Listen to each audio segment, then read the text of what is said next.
लीन 5 basic principles पे काम करता है। It's a structured approach. कोई ये सिर्फ थ्योरी नहीं है, ये प्रैक्टिकली इम्प्लीमेंट किया जाता है कंपनीज़ में, और जिसको बोलते हैं लीन ट्रांसफॉर्मेशन। तो ये जो लीन ट्रांसफॉर्मेशन है ये 5 बेसिक प्रिंसिपल्स पे काम करती है। वो 5 प्रिंसिपल्स क्या हैं वो मैं अभी आपको इस स्लाइड में बताता हूँ। फर्स्ट प्रिंसिपल है स्पेसिफाई वैल्यू। वैल्यू कैसे स्पेसिफाई करेंगे? अब आपका क्वेश्चन हो सकता है कि वैल्यू कैसे स्पेसिफाई करेंगे। वैल्यू को समझने के लिए हमें हमारे कस्टमर के पर्सपेक्टिव से समझना पड़ेगा। आप अपने आप को अपने कस्टमर की जगह रख के देखिए, या आप अपने आप को एक बायर समझ के देखिए। मार्केट में आप कुछ ख़रीदने जाते हैं तो आपके दिमाग में क्या चल रहा होता है कि जो भी आप प्रोडक्ट या सर्विस लेने जाते हैं तो आपके दिमाग में ये चल रहा होता है कि जो मैं पेमेंट उसके अगेंस्ट दे रहा हूँ क्या वो वर्थ है या नहीं। तो सिंपल सा एक क्वेश्चन आपके दिमाग में ये चल रहा होता है, what I am willing to pay for, कि आप किस प्रोडक्ट या किस सर्विस, कितनी लेवल की क्वालिटी के लिए आप पे करने के लिए विलिंग हैं। तो हमारे कस्टमर के माइंड में भी एग्जैक्टली यही क्वेश्चन चल रहा होता है, और ये हमें हेल्प करता है समझने में कि how we can specify value from the perspective of our customer. चाहे हम प्रोडक्ट्स में डील करते हैं चाहे हम सर्विसेज में डील करते हैं, ये दोनों इंडस्ट्रीज़ में एप्लीकेबल है। वैल्यू को फर्दर समझने के लिए और डिटेल में मैं एक वीडियो बनाऊंगा। उसमें 3 क्राइटेरिया होते हैं जो मैं आपको डिटेल में उसमें बताऊंगा। सेकंड प्रिंसिपल है identify the value stream. Value stream होती है कि जैसे हमारे प्रोसेस में हम प्रोडक्ट या सर्विसेज डिलीवर कर रहे हैं तो वो मल्टीपल स्टेप से उसको पास होना पड़ता है। मतलब step 1, step 2, step 3, multiple steps हो सकते हैं। तो बेसिकली जब रॉ मटेरियल, अगर हम मैन्युफैक्चरिंग की बात कर रहे हैं तो रॉ मटेरियल फ़्लो करता है प्रोसेस के थ्रू, और अगर हम सर्विसेज की बात कर रहे हैं तो इन्फॉर्मेशन फ़्लो करती है। हम प्रोडक्ट या सर्विस, रॉ मटेरियल या फिर इन्फॉर्मेशन को हम यहाँ पर वैल्यू बोल रहे हैं। तो वो वैल्यू कैसे फ़्लो कर रही है हमारे प्रोसेस में, उसको हम वैल्यू स्ट्रीम बोलते हैं। इसमें एक मैप बनता है जिसको बोलते हैं value stream map.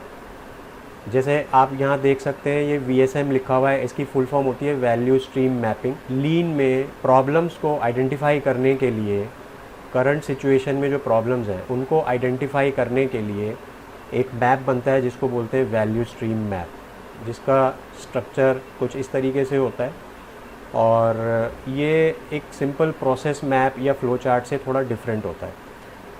Third principle है flow. Once we have identified the value stream, और वैल्यू स्ट्रीम मैप से हमने एग्जिस्टिंग प्रोसेस में प्रॉब्लम्स को आइडेंटिफाई कर लिया, अब हमें अपने प्रोसेस को स्मूथ फ्लो करने के लिए एस्टेब्लिश करना है। मतलब उसमें कुछ माइनर रीअरेंजमेंट्स हम कर सकते हैं जिससे हमारा प्रोसेस स्मूथली फ़्लो हो। प्रोसेस में प्रोडक्ट कस्टमर की तरफ फ़्लो करते हैं, प्रोडक्ट्स या सर्विसेज जो डिलीवरेबल्स होते हैं, और इन्फॉर्मेशन हमारी तरफ फ़्लो करती है जो कस्टमर से हम रिक्वायरमेंट लेते हैं। नेक्स्ट प्रिंसिपल है पुल।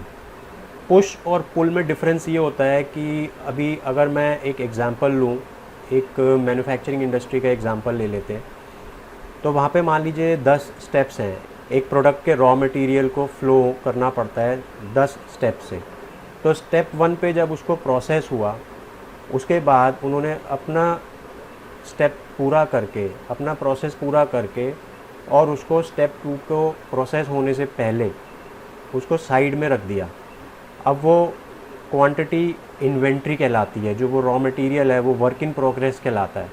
तो बेसिकली उसका नुकसान ये होता है कि एक तो प्रीमिसेस में स्पेस ऑक्यूपाई हो जाता है, और उस इन्वेंट्री का कंपनी को कोई फ़ायदा नहीं मिल रहा अनलेस एंड अनटिल वो रॉ मटेरियल 10th स्टेप से प्रोसेस होके कस्टमर को डिलीवर नहीं हो जाएगा। तब तक कंपनी को उसकी पेमेंट पूरी तरह नहीं रिसीव होगी, और कंपनी के लिए वो एक लॉस मेकिंग एक्टिविटी है।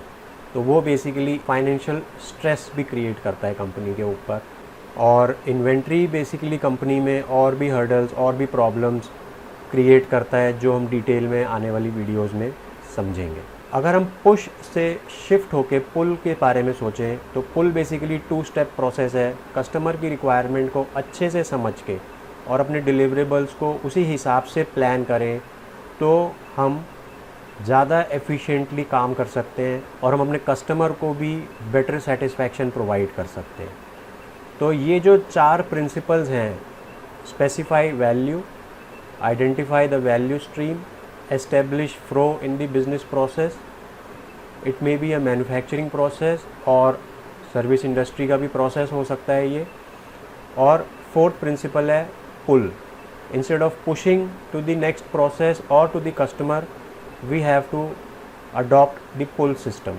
और लास्ट प्रिंसिपल है 5th principle, strive for perfection. Perfection life में कभी भी अचीव नहीं हो सकता, it's an ongoing process, it's an ongoing process. Continuously कोशिश करते हैं इम्प्रूव करने की। और लीन में एक कॉन्सेप्ट होता है वेस्ट एलिमिनेशन, जिसके ऊपर मैंने एक डिटेल में वीडियो बनाई हुई है जिसको बोलते हैं 7 टाइप्स ऑफ वेस्ट। वो आप वीडियो देखिएगा, आपको इसको समझने में और भी हेल्प मिलेगी। तो जो 5th प्रिंसिपल है, इट्स अ कॉन्टिन्यूस साइकिल। किन चीज़ का continuous cycle? We have to follow these 4 principles repeatedly in our business, in our company. तो वो बेसिकली परफेक्शन की तरफ हम जा रहे हैं। तो ये 5 प्रिंसिपल्स हैं जिनके बेसिस पे लीन ट्रांसफॉर्मेशन के प्रोजेक्ट्स किए जाते हैं।